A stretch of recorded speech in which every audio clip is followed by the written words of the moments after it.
Pas ya, alhamdulillah. Silakan Jidan, waktu dan tempat milikmu.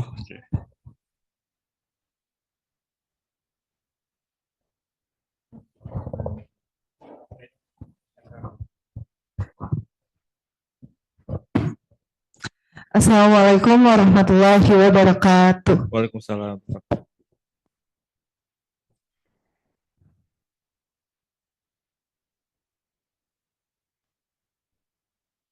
Kisah ini akan membuat orang percaya pada Tuhan. Sebelumnya perkenalkan, nama saya Fazlina Jiana Nafisah dari kelas 10. Pada kesempatan kali ini saya akan mempresentasikan konferensi akademik siswa saya yang pertama di SMA dan dalam hidup saya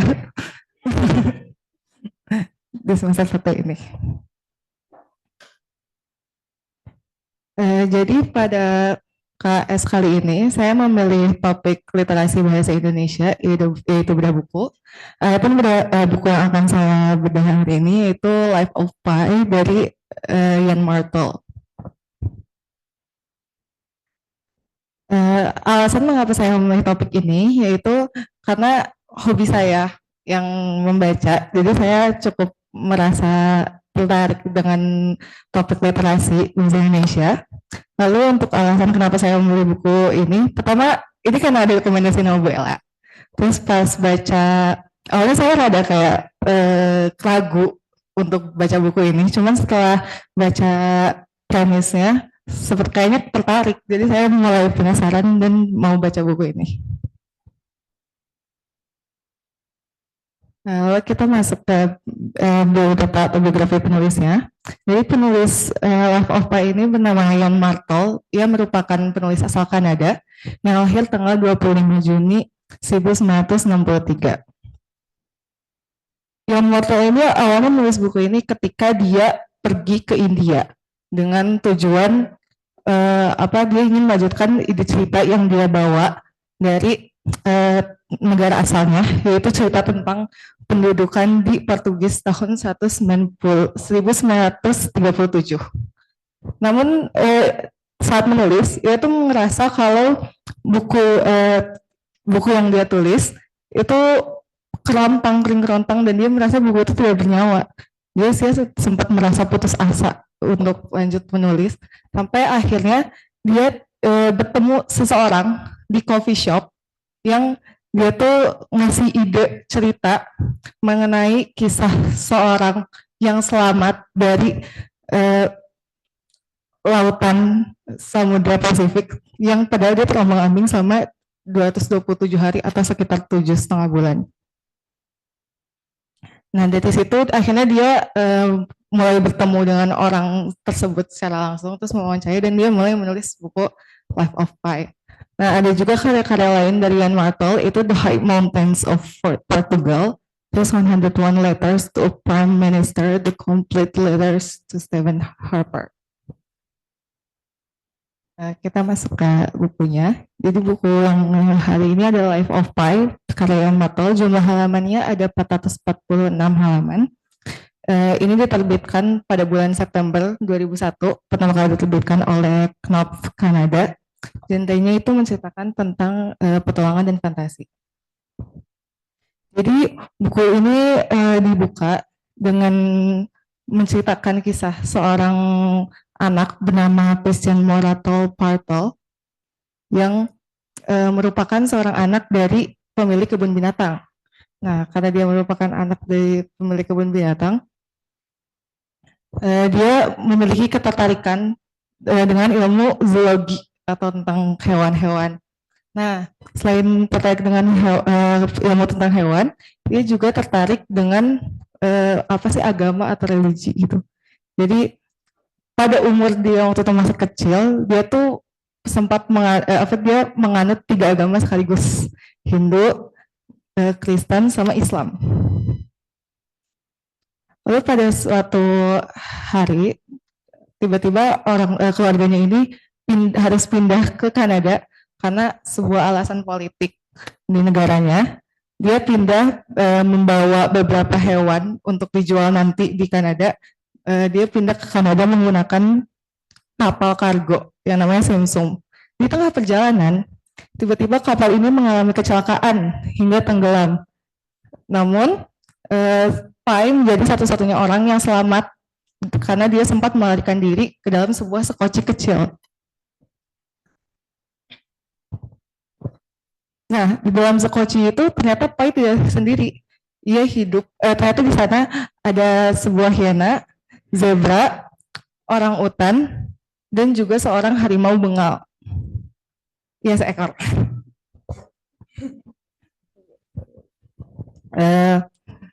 Di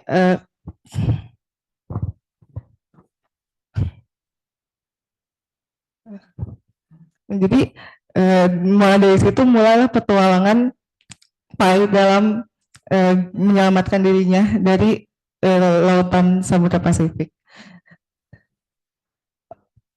Waktu demi waktu, di dalam sekoci itu hanya tersisa Pai dan harimau bengal yang namanya Richard Parker.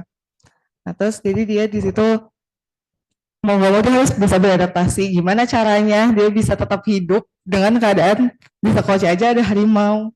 Jadi akhirnya dia tuh bikin apa kayak rakit gitu, rakit kecil. Itu kayak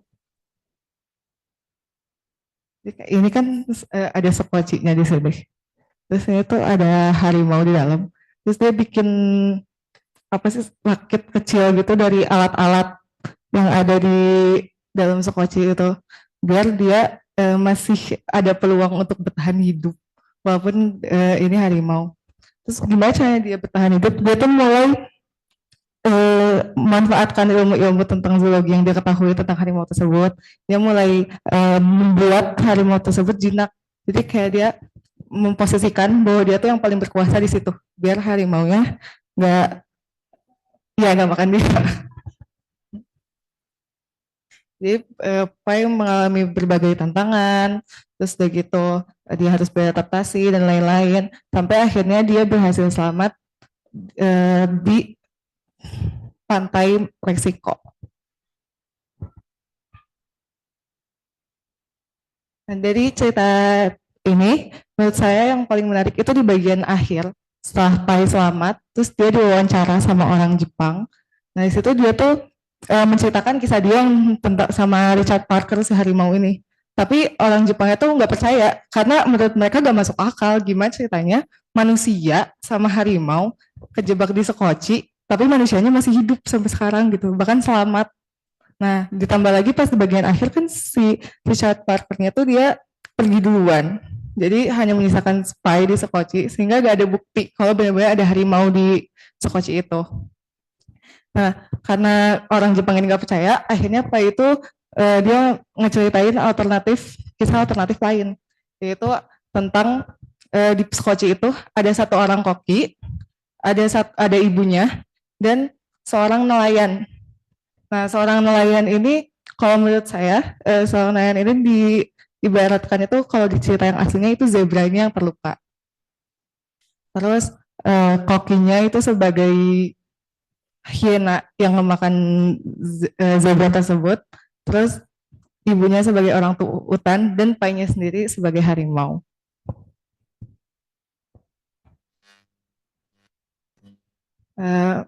Keunggulan dan kekurangan dari cerita tersebut, keunggulannya itu penggunaan bahasanya cukup indah. Jadi pas baca tuh kayak tuh berasa benar-benar tenggelam ke dalam ceritanya gitu, benar-benar kayak bisa ngebayangin gimana keadaan Pai di tengah lautan, terus gitu gimana dia bisa ngadepin harimau itu.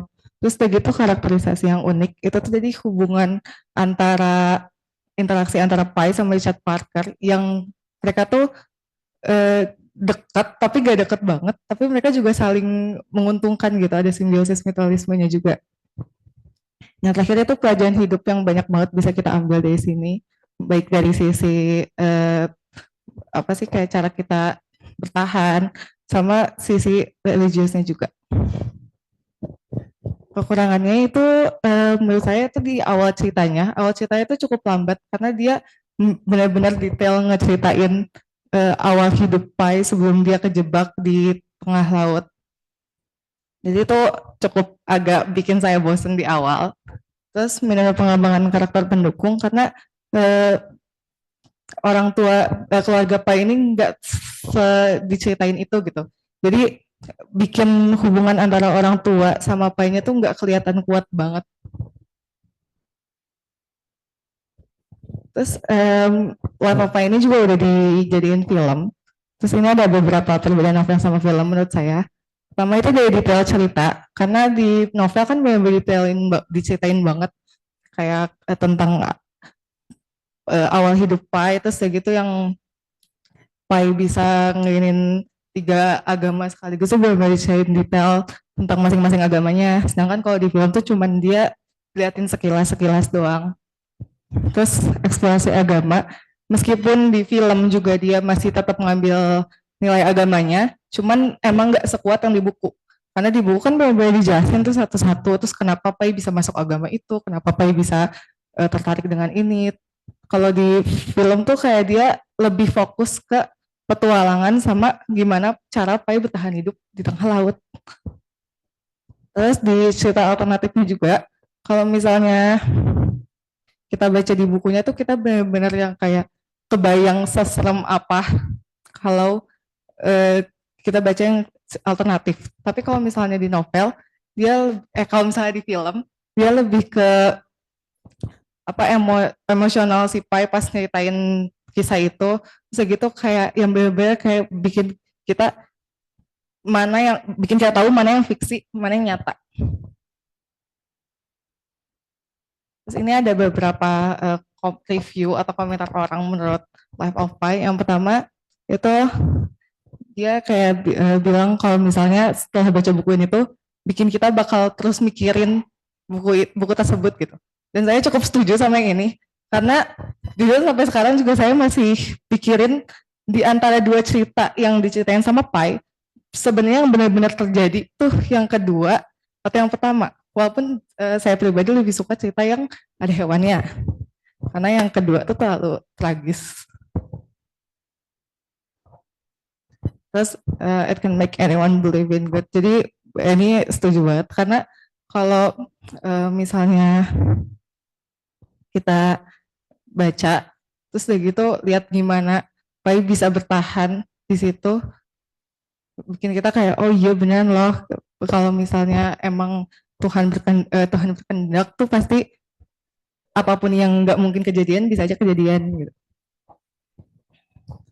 Terakhir itu dia merasa kalau detail-detail di awal tuh nggak penting, tapi menurut saya setelah walaupun di awal saya juga bilang kalau itu membosankan gitu terlalu panjang, tapi setelah baca bagian tengah pas Pai-nya berusaha survive, saya jadi ngerti kenapa di awal benar-benar diceritain, karena itu benar-benar ngaruh sama apa sih perilaku atau sifat Pai pas dia berusaha untuk bertahan hidup. Nah, ini ada application atau ya application kita di kehidupan sehari-hari. Pertama itu kita harus menghadapi rasa takut, sama kayak Pai yang awalnya dia takut sama Richard Parker, tapi dia mau akhirnya berhasil ngeinin apa sih?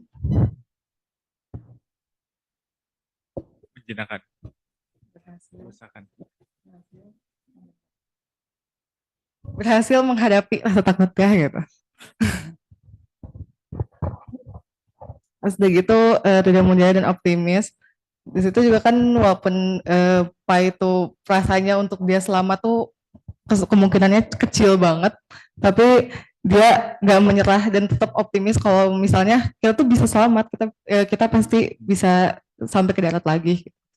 Terus satu lagi menghargai perbedaan, karena di situ kan Pai dia nganut 3 agama dan dia tuh nggak ngejudge salah satu agama gitu loh, dia benar-benar menghargain, terus dia mengerti perbedaan-perbedaan agama tersebut. Ini untuk kekurangan sama kelebihan saya dalam membaca ini. Saya ngerasa saya bisa membayangkan apa sih berimajinasi dengan baik mengenai buku ini. Terus saya juga memahami isi ceritanya.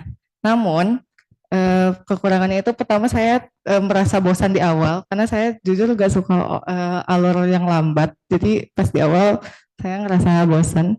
Terus yang kedua itu saya merasa saya belum bisa apa sih, saya masih kesulitan untuk menyampaikan isi cerita gitu ke orang lain gitu. Jadi saya hanya mengerti, tapi saya masih bingung ketika harus menceritakan kisah tersebut kepada orang lain.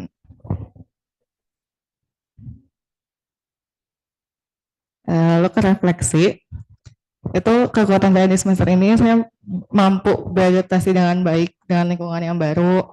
Lalu saya juga mencoba hal-hal baru, lebih lagi itu saya juga menjadi lebih mencoba hal baru tuh konteksnya saya menjadi lebih berani. Karena dulu pas SMP tuh saya sangat pemalu. Maksudnya saya nggak akan pernah bisa berdiri sendirian untuk presentasi kayak gini. Jadi saya mencoba banyak hal baru di SMA ini. Terus saya juga merasa kalau di SMA saya, di SMA sekarang saya lebih mengeluarkan ide kreatif dibanding dahulu. Terus kelemahannya itu saya kadang masih kesulitan dalam manajemen waktu. Terus saya juga mudah terdistraksi. Jadi ketika saya lagi ngerjain apa, terus tiba-tiba ada hal lain, saya bisa langsung tiba-tiba pindah ke yang lain. Yang satunya nggak beres. Terus gitu saya ngerasa kalau saya tuh belum nemuin metode belajar, jadi saya kayak merasa masih agak bingung pas SMA ini.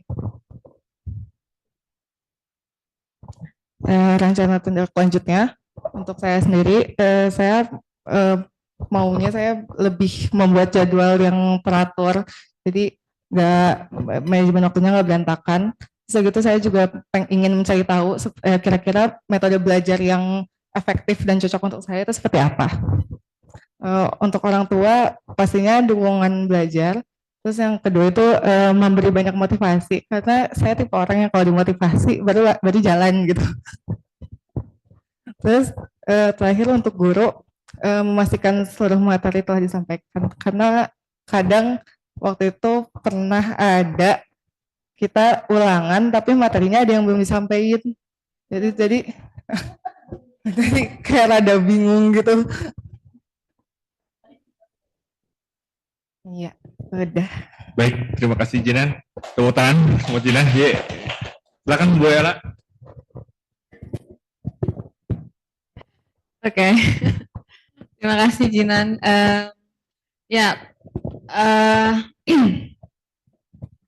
Sebenarnya kita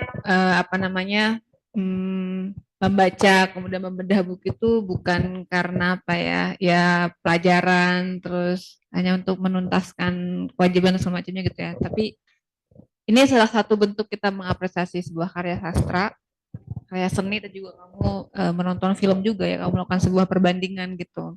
Nah, sebenarnya kita bagaimana sebuah karya itu bisa hidup dan panjang usianya ada ketika dia banyak dibicarakan dan banyak didiskusikan gitu. Jadi memang kenapa bedah buku itu pun kita adakan tuh juga salah satu cara kita membantu sebuah karya itu usianya panjang gitu.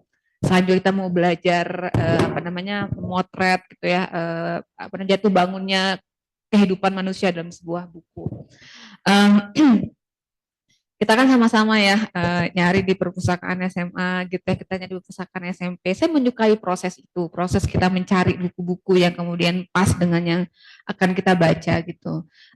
Sama juga dengan Nuri, juga dengan Jinan, saya menghargai Jinan mau menerima tantangan. Ini kamu baca berapa lama bukunya? 5 hari. 5 hari ya, 400 halaman. Ya.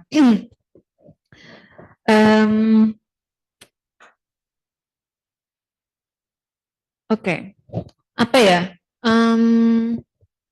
Saya tidak ada pertanyaan ya, tetapi tadi mungkin yang yang menarik itu tadi Jinan menjelaskan ya bagaimana Pai itu menaklukkan atau menjinakkan itu ya si harimau itu. Nah, boleh nggak diceritakan satu aja misalnya bagaimana proses atau cara gitu ya si tokohnya itu tuh menjinakkan harimau? Ini sebenarnya agak jorok. Karena jadi harimau tuh nandain tempat wilayahnya itu dengan ngepipisin tempat itu. Jadi si Pai juga melakukan hal yang sama. Dia ngepipisin wilayah yang biar si harimaunya nggak lewat. Terus selain itu juga dia sering menggunakan peluit buat mengintimidasi. Jadi ketika kalau harimau udah melotot dia bakal teriak, terus pakai peluit itu biar harimau terintimidasi, kayak ngerasa oh iya dia bukan apa sih, dia di atas aku gak di bawah. Menarik. Tadi kamu membuka presentasi kamu dengan satu quote, boleh diulang lagi nggak? Kisah ini akan membuat orang percaya pada Tuhan. Oke, tadi kan kalau buku Yanuri kan membuat orang tidak percaya Tuhan ya, mengguncangkan iman. Nah ini maksudnya bisa ketidak kamu apa namanya merasakan si posisi Pai gitu ya, yang dia dalam apa namanya di tengah lautan dan samudra gitu ya, tidak ada pertolongan, nah, bahkan tuh nyawa tuh juga udah di apa ya, dari sini kayaknya ya, karena mungkin saja si harimau itu ini gitu memakan dia gitu. Nah maksudnya bisa tidak dijelaskan gitu ya bagaimana proses apa namanya si tokoh ini ya, entah bagaimana si apa namanya penulisnya itu menggambarkan pergulatan batinnya yang kemudian membuat dia bahwa Tuhan tuh ada gitu. Nah ada nggak digambarkan di situ sampai? Atau kamu sendiri bisa menginterpretasikan gitu? Nah, kalau di sini ya pertama cara dia apa sih, dia tuh sebenarnya di awal tuh juga sebenarnya sempet kayak ngerasa udah nggak bisa ini, kayak nggak mungkin, cuman pas lama kelamaan entah kenapa karena kehadiran harimau itu justru dia jadi ada semangat untuk hidup lagi, karena setidaknya di pikirannya tuh oh setidaknya aku masih punya temen walaupun temennya sendiri itu mengancam nyawa dia sendiri, mengancam nyawa, cuman setidaknya kayak dia tuh masih ada motivasi atau enggak dia masih lihat orang yang hidup gitu selain melihat makhluk lain yang hidup selain dia. Terus ini tuh ada bagian yang sebenarnya menurut saya faktor utama kenapa Pai bener-bener apa sih mampu bertahan hidup tuh karena emang dari awal dia tuh agamanya kuat, dia sangat percaya banget sama Tuhan. Terus ada di bagian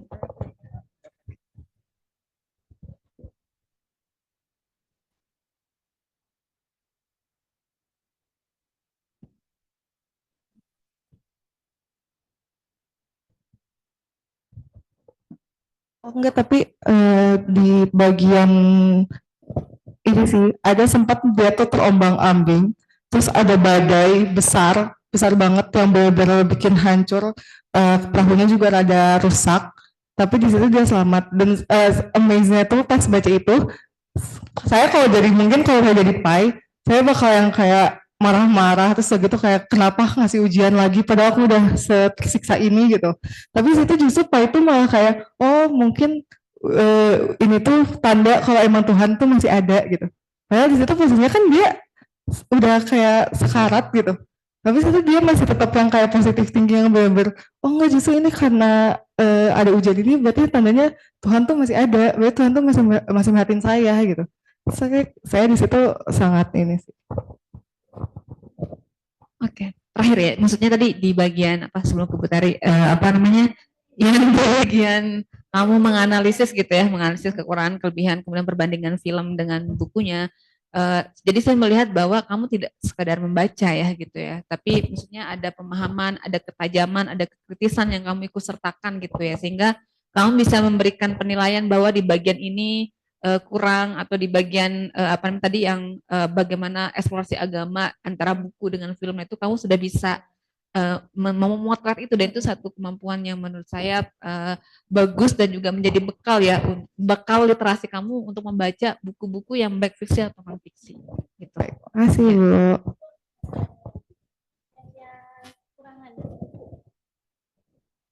Yang mana tadi kekurangannya di akhir-akhir? Nah ini ya. Jadi apa kemampuan meresume ini itu lahir dari orang yang baca buku banyak, nulis novel, nulis cerita. Plus minatnya dia nulis cerita Bu, dan ceritanya international, topiknya saya bilang bagus gitu. Nggak semua orang misalnya bisa meng-highlight, oh ini minim pengembangan karakter pendukungnya. Itu nggak semua orang bisa ngomong itu loh. You not only understand, comprehend the story, tapi kamu bahkan bisa bilang ini dan itu di sini ya, terutama di bagian kekurangan, gitu ya. Jadi apa ini sebuah kemampuan literasi yang di atas rata-rata sebetulnya yang dimiliki oleh Jinan. Ya. Baik, Ibu mau nanya nih. Menurut kamu ya, Richard Parker itu simbol diri Pai sendiri atau bagaimana? Apakah itu adalah apa ya, refleksi dari diri Pai sendiri gitu ya, diwujudkan dalam sosok harimau dalam perspektif si penulisnya? Kalau Kalau iya, itu sisi apanya kira-kira dari seorang Pai? Itu kan hadap-hadapan ya, kayak kita lagi ngaca gitu, ya nggak sih? Berhari-hari gitu dia sama si harimau itu.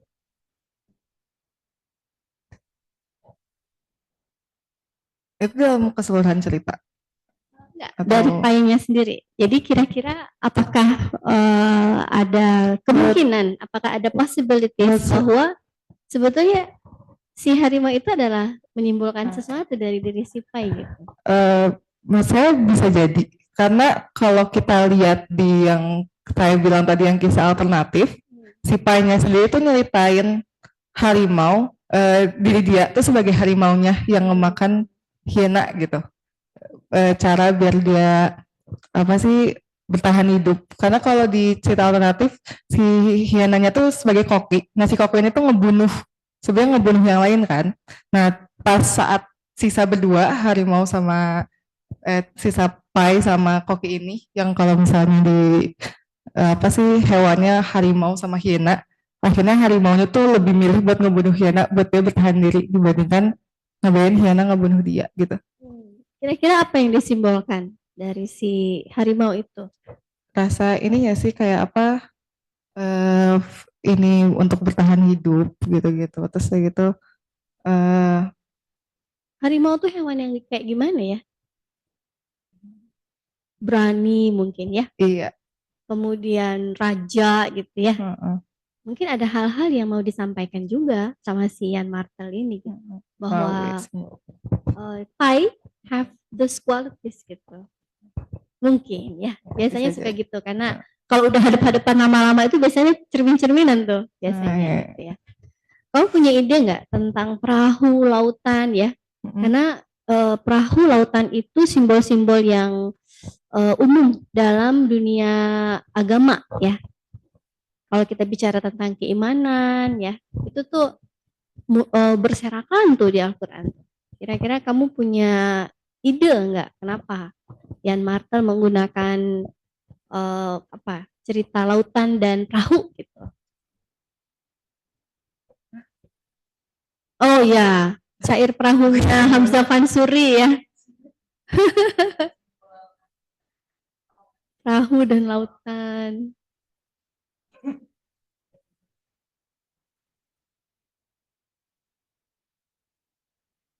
Gak apa-apa kalau nggak bisa jawab, itu pertanyaannya advance. Tapi memang Yann Martel ini memang sepertinya menggunakan begitu banyak simbol-simbol ya. Dan kalau dia pakai perahu dan lautan, mungkin itu PR lah buat Jinan ya. Perahu dan lautan itu simbol-simbol yang sering dipakai untuk menggambarkan tentang manusia, tentang kehidupan. Gitu. Nanti itu ini unfinished homework. Baik. Kemudian udah sih 2 itu aja ya. Mungkin kalau Jinan sekarang pilihan ceritanya itu kan kalau yang Ibu baca di kelas minat kan slice of life ya banyaknya ya slice of life. Ini Yann Martel kemudian Dan Brown itu buku-buku yang viral yang top ya. Itu biasanya memang syarat dengan simbolisme. Kenapa? Karena pembaca diberikan ruang untuk menginterpretasi gitu asik gitu ya dengan layer-layer interpretasinya gitu. Jadi kalau mau merintis dalam dunia tulis menulis ya mungkin bisa diperbanyak tuh baca-baca novel seperti ini ya yang simbolisme arti gitu. Karena kalau buat kami para pengkaji yang sudah agak lanjut ya banyak imajinasinya kemana-mana gitu ya, bukan hanya sekedar sebuah kisah keberanian, petualangan hidup gitu ya. Kemungkinan Yann Martel juga risetnya agak dalam tuh Bu Ella ya, jadi simbol-simbolnya jadi banyak gitu. Gitu ya. Selamat Jinan, Nuri juga ya. Alhamdulillah ini karena belum presentasi ya, makanya presentasi di sini ya, karena nggak kebagian. Oh, oh gitu. Tapi memilih ini untuk di KS ya. Beda nggak ininya konten kualitasnya? Oh, udah dipresentasiin tapi presentasi ulang. Oh, beda bukunya. Oh, gitu. Memilih topik ini dengan buku yang berbeda. Jadi ini diselesaikan hanya untuk KS. Iya. Oh, hebat. Oke, oke. Sip, sip. Ada ibunya nggak di sini? Ada Kayaknya sepertinya tuh ya, ada tulisannya. Kalau ibu. Ibu. Mungkin orang tua dari Jinan ada yang mau disampaikan? Coba diketik, kayaknya ibu aku nggak ini. Iya, assalamualaikum. Waalaikumsalam warahmatullahi wabarakatuh. Waalaikumsalam warahmatullahi wabarakatuh. Ibu silakan, mungkin ada tanggapan atau saran mungkin kepada Jinan, pertanyaan. Iya, assalamualaikum. Kebetulan sih saya ini kebetulan lagi di luar ya, mungkin suaranya kurang terlalu jelas. Tapi sekilas saya lihat, saya dengar ya itu. Ya, alhamdulillah saya lihat progres yang bagus ya untuk Jinan dibandingkan dulu ya waktu SMP itu, apalagi waktu SD itu beneran harus motivasi yang kuat banget dari gurunya. Saya selalu menitipkan pada guru-gurunya supaya dimunculkan potensinya dan alhamdulillah ini memang lebih muncul lagi ya. Dan jazakallah ya kepada Ibu Elan, kepada para pembimbing guru-guru yang lain juga untuk tugas ini. Mudah-mudahan ke depannya Jinan bisa lebih baik lagi, eh, dimunculkan lagi potensinya dan dia lebih berani lagi karena ternyata oh dia punya kemampuan untuk tampil di depan, untuk berbicara seperti ini itu surprise banget ya kalau dibandingkan dulu. Dia itu termasuk jago kandang kalau di keluarga tuh dibilangnya karena di luar dia diam, di rumah wah gitu. Ya kalau untuk semuanya mudah-mudahan dengan ke depannya dia bisa digali lagi potensinya dan dia juga kadang bingung ya, banyak apa ya, potensi yang dia miliki tapi dia tidak menyadari itu gitu. Mudah-mudahan bisa lebih digali lagi ke depannya. Ya, sekian mungkin dari saya. Terima kasih untuk semuanya. Assalamualaikum warahmatullahi wabarakatuh. Waalaikumsalam warahmatullahi wabarakatuh. Terima kasih banyak Ibu. 3 tahun lagi, mungkin saya akan challenge kamu untuk baca lagi buku yang pas kelas 3 SMA. Kamu ngelewatin nanti banyak badai-badai atau apapun itu nanti 10, 11, 12, apakah ada perspektif yang berbeda. Oke. Baik. Ya, sekian presentasi dari saya. Mohon maaf bila banyak kekurangan atau salah kata. Wassalamualaikum warahmatullahi wabarakatuh. Assalamualaikum warahmatullahi wabarakatuh.